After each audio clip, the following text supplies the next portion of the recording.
What's up, YouTube? Welcome back to my channel.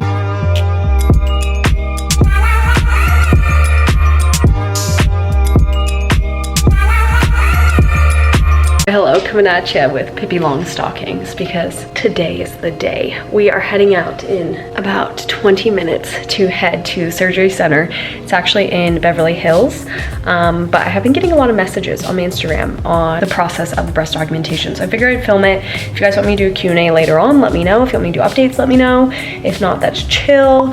I probably won't vlog too much, but I do want to show you the process. So with that being said, don't forget to like and subscribe to my YouTube channel, and let's get started. So first things first, no supplements, no drinking for 2 weeks prior. So once we came back from Arizona, we stopped drinking and taking supplements. Michael stopped drinking with me because he was like, what a fun challenge. You also have to go in for a pre-op, which I did kind of touch on previously. They do blood work, make sure they know your blood type, and then you also do a COVID test just to make sure everything is safe and good to go. And then you go over sizing once more. So we were debating on high profile or moderate plus profile. We decided on moderate plus, but I might talk to him there and see what we want.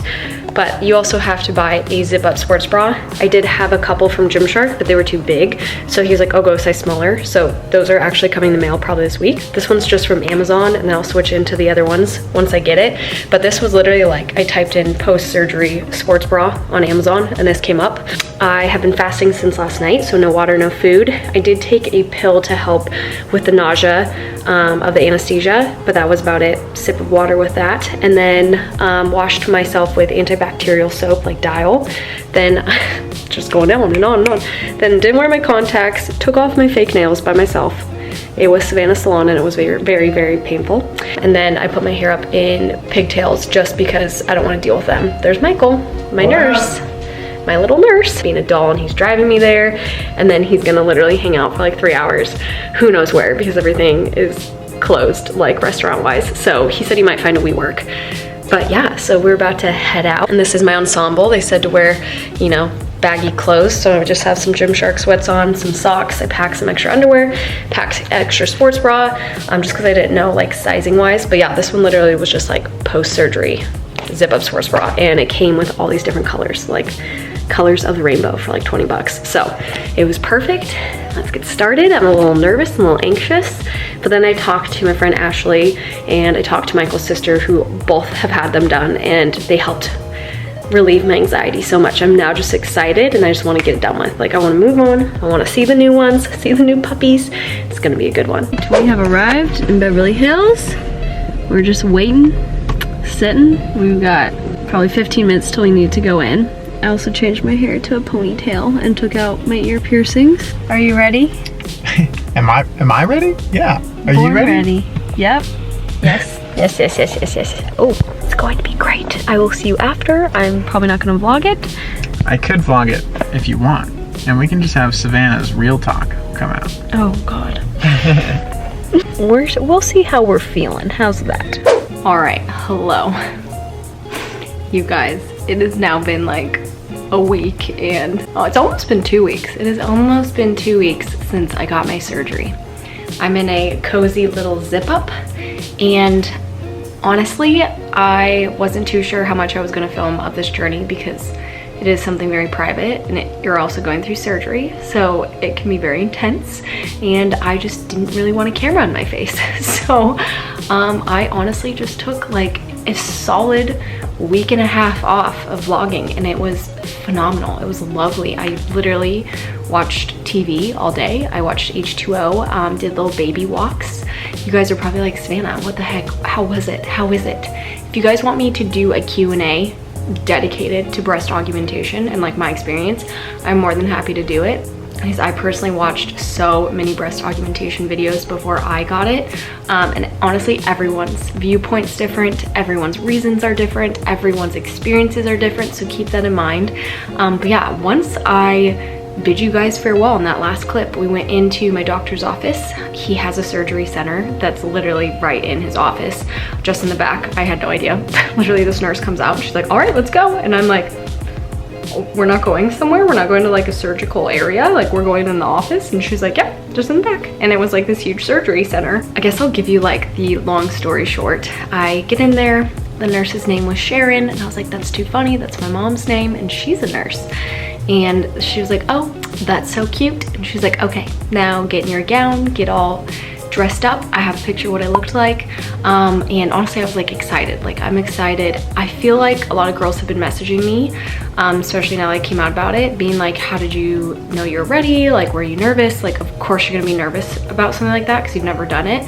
But I think I had like come to terms with it and accepted it, and like, I was excited. Why would I do something that I'm so scared for? Like, if it's an elective option, like, I want to be more excited than scared. Otherwise, why would I do it? So honestly, I was really stoked. But I had like the nervous jitters normally.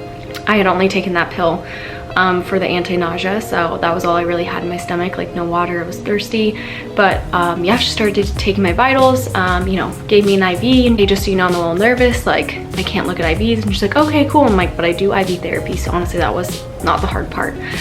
She just gave me some fluid, and then there was 2 other girls there that day, and they wheeled one girl out, and she was like, I could hear her start to wake up, and I'm like, oh no, like I don't want to hear her wake up at all. Like, I just want my transition to be smooth. Like, maybe she's in pain, I just don't want to hear it. She was taking my heart rate or something like that on my finger, or temperature, I don't know what it is, and it starts like malfunctioning and beeping, and it awakens this girl behind this like shower curtain, and I'm like, oh my gosh. She starts waking up, and they're like, you're in recovery, like everything looked great, like just relax. And I'm like, please do not make a scene, ma'am, you're gonna freak me out. After I met with the anesthesiologist, I met with all the nurses, I met with my doctor. My camera ran out of space, and then I realized it was so dark, so we scooted over. Where was I in this story? Oh, where my doctor was here.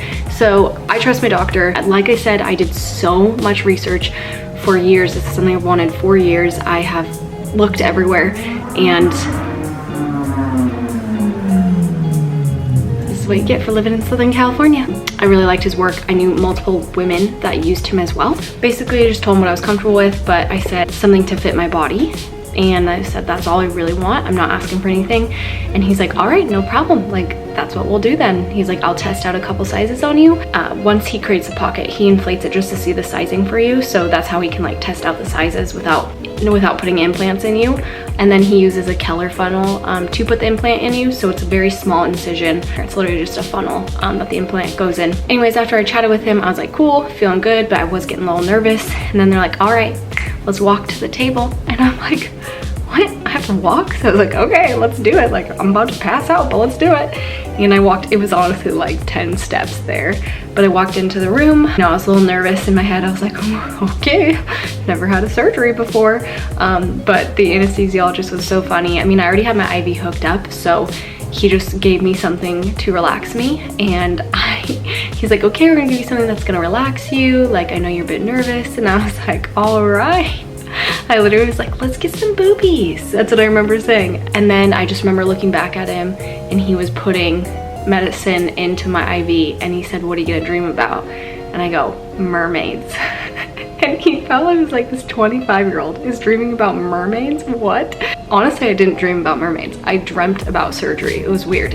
I think it was my recovery that I was dreaming about. Literally, like, you know when you fall asleep, like, I've gotten my wisdom teeth taken out, and I've had anesthesia for that, and it's like, you fall asleep and you're up. Like, it felt like a second. Like, I closed my eyes and I'm awake. But I think I was like slowly waking up, and I was remembering things. I wake up like fully coherent, slowly but surely. And I had like squirmed all the way down to my bed, and the nurse was saying that to me, like, you're squirming. And I think that's what I remembered. Really nauseous. That was probably the worst part, was I was nauseous, and I was like, what the heck's on my chest? Pressure and weight on your chest is what it feels like. And then I really could feel the incisions almost. Like, I could feel that I had like cuts. I know a lot of women say they never felt anything. It was just pressure but no pain, but I definitely felt it. But I also don't have a high pain tolerance. So I told her I'm in pain, so she gave me medicine, and then she gave me more anti-nausea. And I knew that was gonna be a thing just because I get nauseous really easily. And that was just probably the worst part, was I was just uncomfortable. I was ready to go home. I heard her call Michael, and she's like, you can go get her. And Michael's like, oh my God, she's already out. Like, the process is truly like 45 minutes. They do it, and then you recover for 45 minutes and you're done. So pre-op 45, 45 to get the surgery, 45 after. Super quick. I don't stay in a hospital. I just recover till I wake up fully. And she gave me kind of like this kidney bowl that's like to help you puke in case you do. And I was like, I don't want to puke. My chest, that would be so painful. So I just was holding it, and she was like, eat crackers, like food will help with the nausea. So I did that, and I had some apple juice. And then Michael had to drive me an hour home. Just because it was Beverly Hills and we live in Orange County, and that was probably the worst part because I kept being like, I want to go home, I want to be home, and he was trying so hard to avoid bumps, and like I just was nauseous. Like all in all, that was probably the worst part. And then he gets me home, sit on the couch and wearing my cute old compression socks. He kept checking on me. I am so hot, I had to take my jacket off, but I'm also sitting in the heat. Anyways, the nurse had recommended ordering French fries. Apparently that's supposed to help with the anesthesia and like being nauseous. So he ordered Greek food for himself and then fries for me, and I probably ate like 2 fries. I spilled ketchup all over myself. I just was like, eh. You're just kind of out of it. FaceTimed my parents, FaceTimed his sister, like just, they all checked in, said how was it. But honestly, I didn't touch my phone for like a solid 7 hours. Like I just wasn't feeling well. I did not care. I was just like, let me be. And I just kind of chilled, and then we went to sleep, and that was probably the hardest part. Was I couldn't have a pain med for 6 more hours, so then I was just kind of in pain sleeping. And finally, once 6 hours, I think it was like 12 o'clock at night, Michael gave me a pain med and I could eat something, but I was more hungry that time. And then I would just kind of wake up every 2 hours and kind of readjust myself. Michael's really good at helping me, but I just think this process, every single day you get better. That is what I've noticed, is every single day I'm feeling more like myself. Every single day it gets better and better. And with the pain meds, I barely remember half the week. So I'm like, I barely remember my experience. I was fully functional, you know, I just like watched a lot of TV, a lot of H2O because we do love Mermaid. I relaxed, I had friends visit me. They were so sweet, I'll show you. They all spoiled me so much. Riley came and braided my hair, and then she came and washed my hair. Like, thank God everyone needs Riley in her life because nobody wanted to touch my greasy hair, and Riley was like, I'm gonna do it, I got it. Technically been a week and like 5 days, and I can wash my hair now. I have full range of motion. I can move around. I just have to be careful with lifting things. And then in 2 weeks, I'll have another visit with my doctor, and then he'll approve me to, hey, you can exercise again. You just can't do hardcore exercises with your chest for 2 more months after that. That's something I knew, and that was something I was okay with. You can still do leg day. You can still do cardio. You can do whatever you want. Just no chest presses, if you know what I'm saying. Yeah, it's definitely something you ease back into.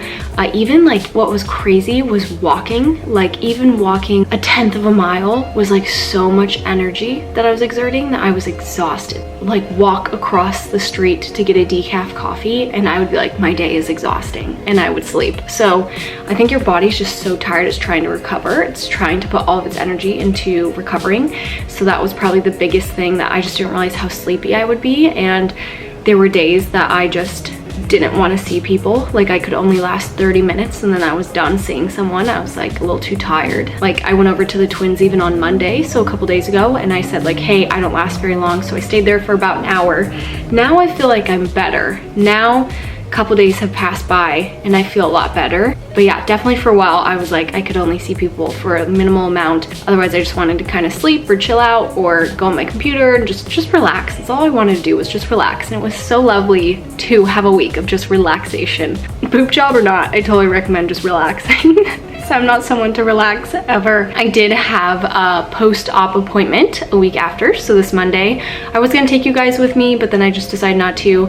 Once again, Riley, we love her. We love you, Riley. She drove me over there, so thank God for her, because I could not drive. I still haven't driven yet. The reason why you can't drive is once you're off pain meds, you could, but like you have to make sure you're comfortable, because sometimes like your arms might be sore.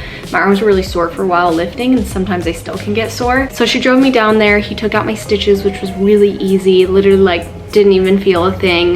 Just felt kind of weird. I could feel it like in my skin, that was about it. He taught me how to massage. So you have to massage your breasts about 15 minutes a day in order to kind of get them to drop and fluff, because they're extremely hard. They're like rock solid balloons is what they feel, because your skin's not used to it. So your skin kind of has to soften up. So I've been massaging them, and hopefully in those 2 weeks I'm good to go. So my doctor said it was only a 3-week recovery, and then I could exercise again, get back to normal. For those first 3 weeks, you can't get your heart rate up, and that's just precautionary. But I've been wearing a lot of zip-up bras. He told me I could wear things over my head. I could wear normal sports bras now, which is nice. You do have to wear a sports bra for the first month all the time, and then for the next 2 months, you just have to sleep in a sports bra, so it's really not that bad. And you just have to make sure you're sleeping on your back as well. That way the implant doesn't go wonky. I have been wearing the full zip-up training sports bra from Gymshark. I love them. It's literally in the wash right now. That's like my go-to. And then I bought this one off Amazon. And I mean, you can kind of tell, like I don't really want to reveal them quite yet, but I was too hot, so I took my jacket off. They're sitting higher. I also didn't even tell you what cc's he went with. He went with 285 cc's, and keep in mind, I'm 5'5", and I generally range about 120 pounds. So he really knew that if he was to go bigger, I'd probably be a D, and I didn't want that. So he kept it pretty conservative. He did moderate plus implants as well, because we were contemplating high profile just because I had a narrow chest, but ultimately he decided moderate plus was the best. I literally was like, do whatever you think looks great. And he was like, perfect, great.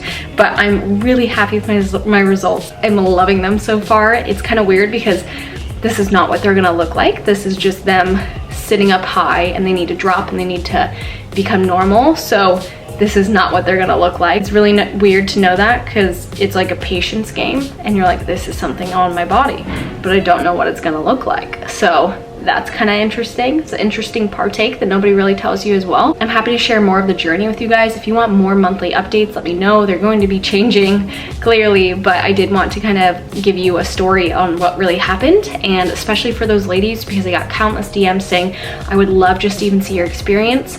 Also, quick reminder that I did this for myself. I didn't do this for anybody else. I didn't do this for social media, absolutely not, or men, or anything. I literally did this for myself because it's something I've wanted since I was 18. Once I found a doctor that resonated with me, I was like, I'm gonna do it. No ways am I telling people to get plastic surgery or anything like that. I think all bodies are beautiful. I think natural bodies are beautiful. I also think my boobs before and after are beautiful. It's just something I personally wanted because it's my body and it's my choice. I am being vulnerable, opening up and sharing with you guys because I want to be transparent, and I've always been super upfront with my life with you guys. Like, there's no facade. Nothing is fake. Like, this is literally my life and I just video it. Please let me know if you liked this video. Maybe I will show you more updates. If not, that's cool. I don't have to. But yeah, it's kind of long story short, and that is what happened. Ooh. It's also been like a heat wave while I was recovering, so I didn't even get to enjoy the outside. Like, I just didn't want to be hot and sweaty, you know? I just want to be comfortable. I wanted to be in zip-ups the entire time, and now I'm feeling great. And I can wear normal things now, just with a sports bra. So it's kind of nice to like feel like more of myself. Like today I went for a beach walk by myself, and like I haven't done that in a week, so it's just nice to ease back into it. I also am spoiled to death because all of my friends sent me flowers. My friend Denise sent me flowers. Millie sent me a succulent because she knows I kill flowers as well. She came and visited me. My parents, Dad and Lynette, sent me flowers, which was so sweet. I think they did like a flower delivery. Like, a guy called me and I was like, who the heck sent me flowers? My dad and Lynette. Love you guys, so sweet. And then Riley, they're all dying because it's been like a week and a half. Then Riley got me flowers and chocolate as well. And Jordan's been helping me with grocery shopping. Ashley gave me yummy cupcakes. I just felt so loved, and everyone was willing to help me. I love my friends. Just gotta give them a shout out. I am gonna wrap up this little breast augmentation vlog. Who would have ever thought she'd say that? That being said, don't forget to like and subscribe to the YouTube channel, and I will see you next time.